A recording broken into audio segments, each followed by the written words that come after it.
fazia, a conexão, mostrávamos os outros grupos, mas nós não podíamos ensinar nada. Teníamos que esperar a pergunta das crianças. Claro que fizeram pouquíssimas perguntas, porque elas, pela lógica da tentativa e erro, começaram a 1000 pelo Brasil. E uma coisa muito interessante que se deu foi que, como havia só um computador, e nisso eu era extremamente rígida, a aprendizagem era coletiva. Cada um tinha um tempo para trabalhar no computador e tinha que socializar o que tinha descoberto. Bom, aí estendi o projeto para 85 grupos entre Turquia, Espanha, Brasil e Alemanha. E descobri 3 coisas muito importantes. As idades, foi de 8 a 18. E descobri algumas coisas muito importantes. Para a criança não existe o conceito de cultura. Esse é um conceito nosso.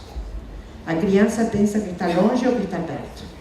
Pode ser um bairro, pode ser Turquia, para uma criança brasileira. Ela não entende.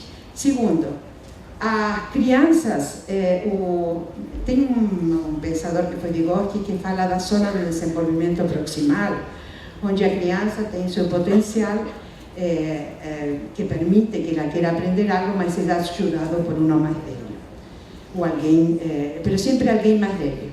Com a internet acontecia exatamente o contrário. Vinham as professoras a aprender com as crianças. As professoras queriam aprender, mas não se animavam.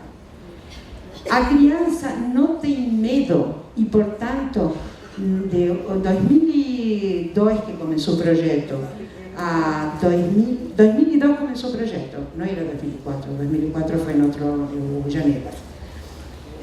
De 2002 a 2006 eu tive 85 grupos com mais de 800 crianças, porque havia grupos que tinham mais de 10. Nunca nenhum computador quebrou, nenhuma webcam quebrou, nenhuma máquina fotográfica, não havia cenas de violência, eram 2 vezes por semana, 2 horas que as crianças se encontravam para fazer algo. Em 2006 eu tinha mais de 5.000 horas de chat, e eu lia tudo, cada vez que vinha nos relatórios eu lia.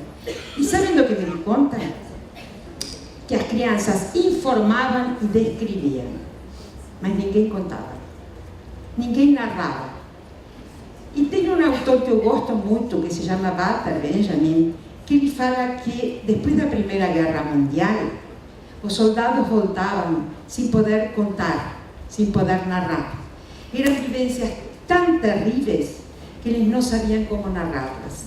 E, portanto, não se transformavam em experiência. Quando eu digo, eu tenho experiência, o que é essa experiência? Isso que estou fazendo agora, narrando as minhas vivências. Aí eu transformo todas essas vivências em experiências e posso transmiti-las, porque estou transmitindo, porque a experiência é algo social. Aí eu disse, puxa vida, estas crianças não estão narrando, o que podemos fazer? Aí inventei um projeto que se chamava Narrativas em Tempo de Internet, e vou contar bem rapidinho. Tenho tempo ainda? Tá. Foi o seguinte, eu pensei, primeiro eu comecei a perguntar, tu não quer me contar algo? Não. Quem quer contar algo? Contar não se pode, segredo não se conta, era todo, claro, eram todas periferias. Sim. Tá. Eu não queria tapar a nossa querida Malu. Bom, aí então, o que aconteceu? Eu comecei a perguntar, mas claro, em periferias de Brasil, em periferias da Alemanha, eu trabalhava muito com imigrantes, russos, croatas, tá? Com turcos. Em Espanha trabalhei com comunidades rurais e com ONG que trabalhavam com imigrantes de Equador. Então era uma riqueza mas todas as crianças demonstravam o mesmo interesse perante o computador. E nenhuma das crianças narrava. Então, eu disse, bom, vamos mudar, não vou pedir que contem, vamos fazer outra coisa. Aí eu levei uma máquina dessa que fotografam e filmam. Eu disse, bom, cada grupo vai ter um laptop com vários programas, uma máquina de filmar. O laptop já tinha na webcam instalada, era já 2006, 2007.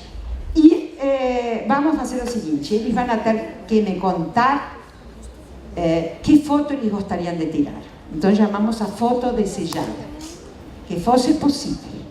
Então começamos a perguntar, os grupos já eram adolescentes de 14 a 18. Mas tudo isso nunca foi respeitado, porque se infiltrava o irmãozinho que tinha 10, o primo que tinha 18. Então nunca, nada foi, eu planejava tudo certinho, certinho, certinho. A realidade me mostrava que a coisa era por outro lado. E a gente ia abrindo essas possibilidades novas. O caso foi que o passo era assim, foto desejada tinha primeiro que me contar, depois que escrever, que isso era um parto em 5 atos, e depois desenhar. Quando, a foto falada era diferente da escrita e da desenhada. Finalmente saíam a tirar a foto e era outra coisa totalmente diferente. Mas nesse processo eles aprendiam a contar algo, a contar um desejo, a contar. E aí todas as fotos do grupo eram jogadas numa mesa e eles tinham que armar uma história com isso. Depois da história, eles tinham que fazer o storyboard para fazer um filme. E depois, quando o storyboard estava pronto, eles tinham que escolher os atores, os diretores, os cameraman, as paisagens, é decir, a cenografia. Então e tudo isso, sabem em quanto tempo? Em 3 meses. 2 vezes por semana, 2 horas. O meu grande problema foi sempre com as instituições que não deixavam a eles sair. Porque era um problema, porque... Então fazíamos o final de semana.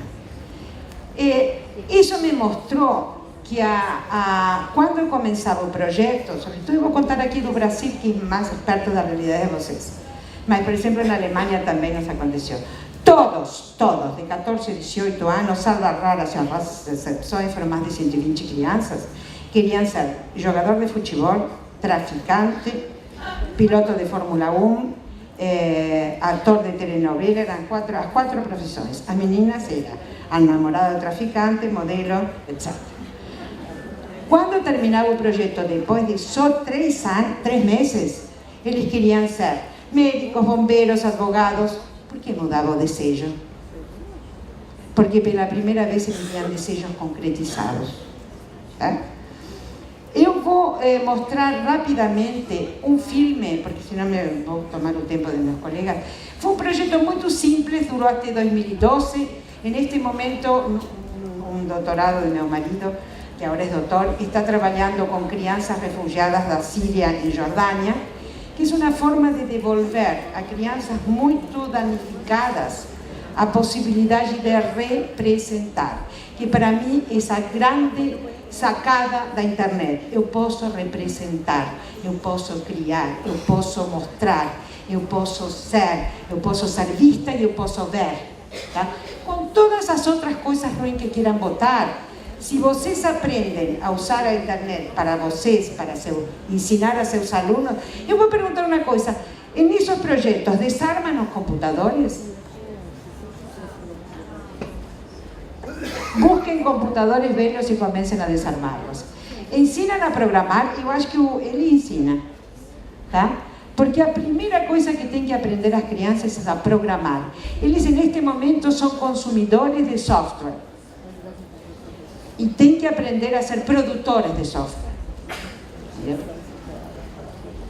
Quando na escola nos ensinavam redação, nos ensinavam a possibilidade de ser escritores e não simplesmente de consumir leitura. Tá?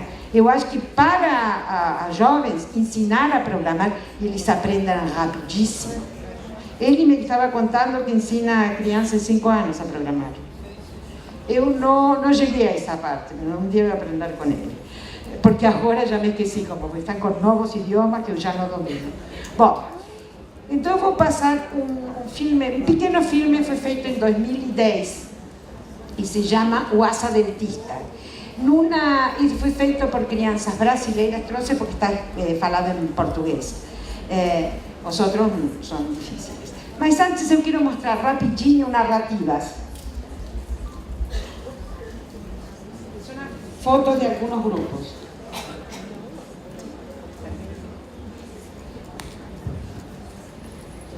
Há muita coisa. Tá. Depois eu passo todo para vocês. Tá? Estas são crianças turcas. Tá? Estas crianças, se vocês verem, tem mais para trás, tem crianças com problemas de caminhar. Né? Isto também são crianças turcos, mas que viviam na Alemanha. Perdão, estes são iraníes. Olha aqui o idioma deles. Estes são rapazes de Heliópolis, uma das favelas mais perigosas de São Paulo. Estes são dois jovens de Berlim. Aqui está o grupo dos jovens. Este era o doutorando, que foi maravilhoso porque me ajudou muitíssimo. Estes são em Guarulhos, estes são em São Leopoldo, estes voltam a ser Berlim. E aqui se vê a comunicação entre Turquia y San Leopoldo, y estas son, ahí tiene unas descripciones das fotos, ¿no? Quiero vestir una camiseta vermelha, pregunté por qué vermelha, y él dice que gosta de vermelho, que es una cor bonita. De calza jean, quiero estar alegre y abrazado con mis amigos Marcos y Paulino, en pé, encostado en pé da mangueira, lá de cima en una tarde. Vou colocar meus óculos escuros y meu boné. Tá? Então, eles começam, depois são as descrições dos filmes. Né? Eu tenho uma irmã que se chama Denise Fer, nós somos muito unidas, só que tem um problema. Nossa mãe pega muito no nosso pé por causa dos nossos estudos. Tá? E aí vai, eles começam a dar a sua vida. Né?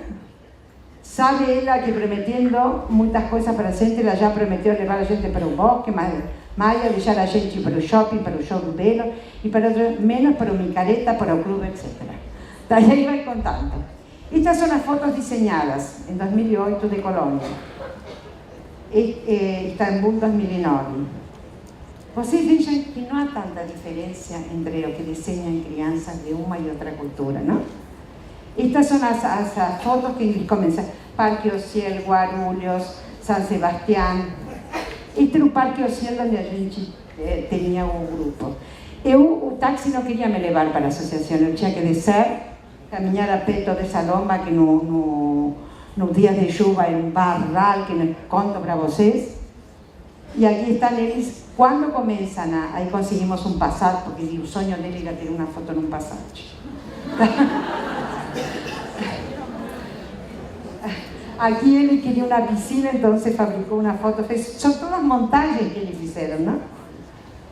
E aqui são as narrativas coletivas. Moral da história: realize seus sonhos e faça de tudo para realizar os dos outros. Não? Aqui isso é o que mais custou, o storyboard, como escrever um roteiro, porque aí tem uma sequência, entende, da narrativa. Os personagens, a escolha dos roles era fantástica. Aqui está, eles eram menores e eles escolheram alguém que se machucava de skate. Então, essa é a enfermeria. Tuvimos que levar a polícia nos emprestou tudo. Este era o médico. E os dados da pesquisa para a imprensa. A importância do desejo e da compreensão do projeto para um trabalho coletivo baseado no respeito das individualidades. As tecnologias visuais e suas possibilidades no desenvolvimento de narrativa e produção de subjetividades. A necessidade da presença do adulto para a apresentação de possibilidades de desenvolvimento. Eu vou contar para vocês, eu tive quase 900, um pouco mais de 900 crianças. Todas elas queriam um modelo. Todas. Um modelo não é alguém que mande, é alguém que é. E eu aprendi muito a ser com eles. Porque, por exemplo, as regras do projeto eram eles que criavam. Eu tinha que me submeter às regras. Entendeu? Eles, todos nós criávamos. Por exemplo, me lembro, palavrão pode? Alguns podem, não todos. Então, quais eram os palavrões que podiam, quais que não podiam? Dar soco pode? Não pode. E aí, mas em todas as crianças, era Espanha, era Turquia, era Alemanha, era Brasil, se não havia diferença. A mudança de perspectiva futura a partir da expressão de desejos produzidos pelos sujeitos. Na entrevista final que se fez a muitos dos participantes, a mudança com respeito a seus desejos como adultos foram muito significativas. Na maioria dos participantes do Brasil, apareceu o desejo de ser médico, bombeiro, treinador de asalenta, polícia, escatista, biólogo, publicitário e cinema. Bom, agora Tenho mais uns poucos minutos, não, né? 1 minuto. Não, então não dá. Bom, mas o filme de todas estas crianças foram gravados no YouTube. Depois, se vocês pedem para Malu, eu dou sorte. Bueno, depois que... Não, respeito as individualidades. Pessoal, a professora Maria vai deixar o material conosco. Está sendo filmado para depois, imagino eu, ser distribuído para as CREs, para que vocês possam ter acesso a todo este material, né? Ele vai ser impresso também, vocês vão receber de forma impressa todo o material do seminário, né? E a Maria vai depois pescar as fotos para vocês receberem material com as fotos, tá, Maria? Obrigada, Maria. Infelizmente já tem essa parte chata que é de dar o tempo, né? Eu pergunto primeiro assim, o ar melhorou? O pessoal falou do ar-condicionado, melhorou? Tá. Eu peço que levantem a mão quem tem um lugar do lado, porque eu tenho chamado, estou de guarda de trânsito aqui, pessoal lá atrás, olha as mãos, tem lugar para sentar, tá? Então sempre onde tem uma mão levantada vai ter um lugar para sentar. Podem vir, tá? Ainda bem que está super lotado, é bom isso, não explode, né? Com vocês o professor Nelson Preto, da Bahia, com origem gaúcha, mas é mais baiano agora do que gaúcho. Bom dia a todas e todas, peço desculpa por essa minha voz de caverna, assim, realmente... eu vou falar um pouquinho até sobre o que eu estava fazendo em Ouro Preto na semana passada, e aí tomei muita cachaçinha e estava um frio muito grande, igual daqui, e aí atacou a minha voz de forma pesada. Bom, muito bem, é sempre uma alegria enorme estar aqui. Malu foi uma graça em todo o trato dessa minha vinda. Eu adoro vir aqui, além de ser minha terra. Gosto muito de vir ao Rio Grande do Sul. Acho vocês de uma animação maravilhosa e fico muito contente de estar aqui com Maria, com a professora Eliane, com a professora Solange e com esse grande cara que vocês vão ouvir depois, você já conhece, que é a prata da casa, que é o professor Adriano, que eu tenho uma admiração enorme porque faz um maravilhoso trabalho na Universidade de Passo Fundo e em todas as regiões de Passo Fundo. Lá também com o nosso querido Edemilson, nosso grande secretário de Educação, lá da região, que é um paraense mais gaúcho do que qualquer um, mas que faz um trabalho muito bacana e que a gente tem que valorizar. E vocês vão ver na fala dele, acompanham, Malu falou na ida do CENID, nós somos quase que patrimônio do CENID, né? Trabalhando juntos no CENID, que é muito bacana. Muito bem, Malu pediu para a gente tocar um pouquinho nessa questão. O título geral é Mídias, Tecnologias e a Construção do Conhecimento da Adolescência, que é, no fundo, o trabalho que vocês estão fazendo. E eu intitulei essa minha pequena fala, vou tentar não me alongar muito para dar tempo da gente conversar bastante, Juventude com a Mão na Massa, que é um pouco continuando a linha do que a Maria colocou e que eu sei que, pelo que conheço, o Adriano vai colocar também.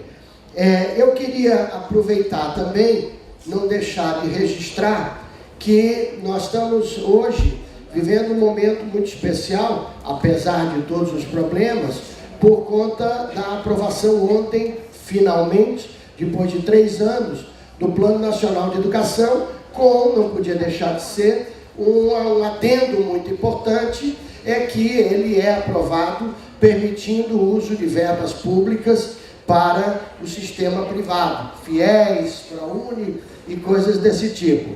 O que é lamentável, porque efetivamente o que nós precisamos é verba pública para o ensino público, para a educação pública, para que a gente possa efetivamente resolver os grandes problemas que nós temos da educação, que não se resolverão só com verba, mas não se resolverão sem verba, né? Não à toa, os nossos colegas professores de São Paulo estão em greve, em várias unidades da federação, você tem professores mobilizados em greve, E isso, de fato, é algo extremamente importante e nós, como professores, reunidos coletivamente, não podemos deixar de sempre marcar de forma muito contundente isso, e aliás vai ser o foco da minha fala, vai ser o pano de fundo, digamos assim, de toda a minha fala. Muito bem, encurto muito essa minha fala sobre redes pela bela aula dada pela professora Maria, falando um pouco da questão das tecnologias, da internet particularmente, mas eu queria destacar dois aspectos que me parecem fundamental, na verdade já mencionados por ela, mas que eu acho que vale a pena reforçar. O primeiro é o desenvolvimento das tecnologias de informação e comunicação, que fazem com que a gente fique tweetando aqui o tempo inteiro, que faz com que a gente fique trocando mensagens, ou seja, nós estamos aqui ao mesmo tempo que estamos presentes neste lugar, nós estamos presentes em diversos outros lugares. Então, não só a miniaturização, mas como o barateamento das tecnologias, nos colocou na mão um material extremamente rico, que nos possibilita efetivamente estarmos todos com a mão na massa. Por isso que nós vamos ter que pensar muito claramente em quais são os desafios que a gente tem para que efetivamente esse avanço tecnológico não seja inibido, não seja combatido por interesses outros de grandes corporações, como a gente vai ver ao longo dessa minha breve fala.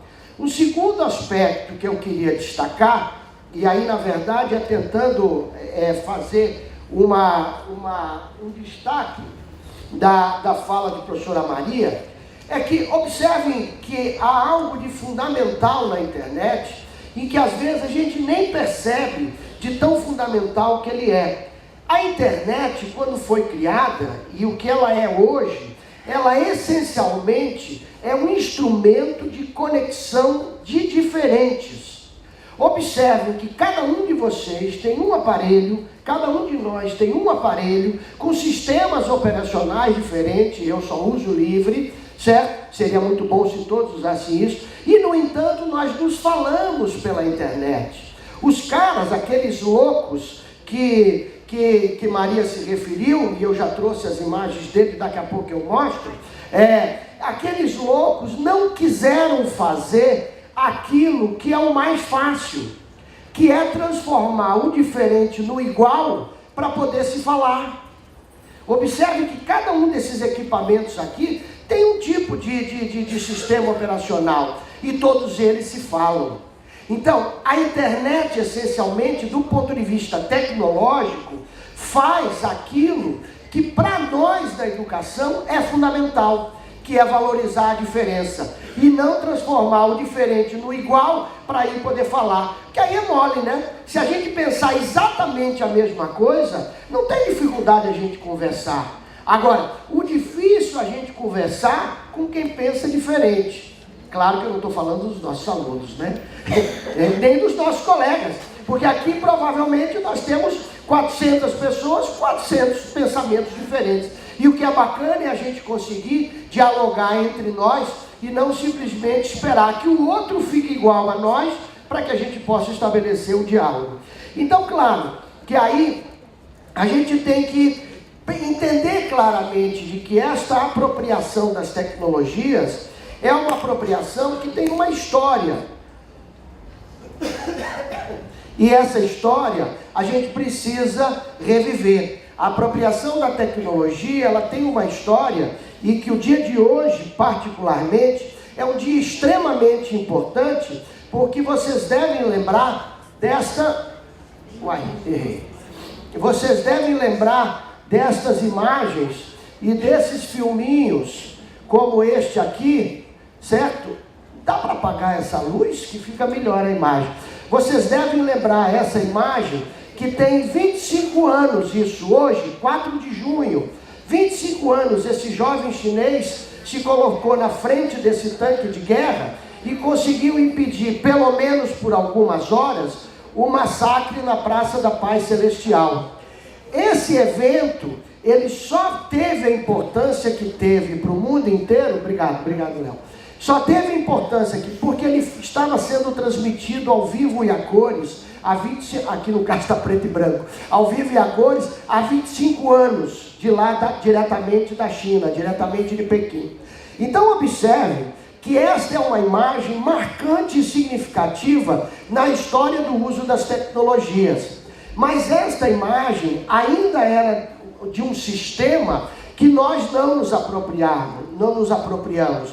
Na verdade, eram os tradicionais meios de comunicação de massa que conseguiam, então, transmitindo praticamente pela primeira vez, a primeira grande transmissão foi a chegada do homem à Lua, essa aí que é um evento de rua, a transmissão, né, do homem à Lua foi um aparato para poder montar, essa não, essa era uma transmissão comum, mas que conseguiu fazer com que tivéssemos, então, uma grande repercussão na história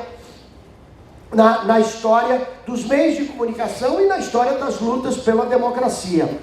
Hoje, 25 anos depois, ainda não se sabe direito o que aconteceu com esse jovem, soubemos aí por algumas coisas que ele se suicidou, mais uma das histórias de suicidou, e o Google, e Flickr, e Twitter, etc. e tal, estão há 4 dias bloqueados na China, justamente com medo das comemorações desse período, comemorações no sentido do reviver a importância da luta democrática. Mas há 20 anos atrás, um outro evento muito importante também acontecia, e eu queria passar que vocês ouvissem um pouquinho esse programa chamado Latitudes Latinas, que é feito por um grupo de professores lá da Federal da Bahia, e que está na internet também, e que dedicou o seu último programa ao movimento zapatista. Vamos ouvir um pouquinho. Educativa FM e Universidade Federal da Bahia apresentam Latitudes Latinas, música e cultura latino-americana. Sem homenagem um pouquinho ao músico Adriano.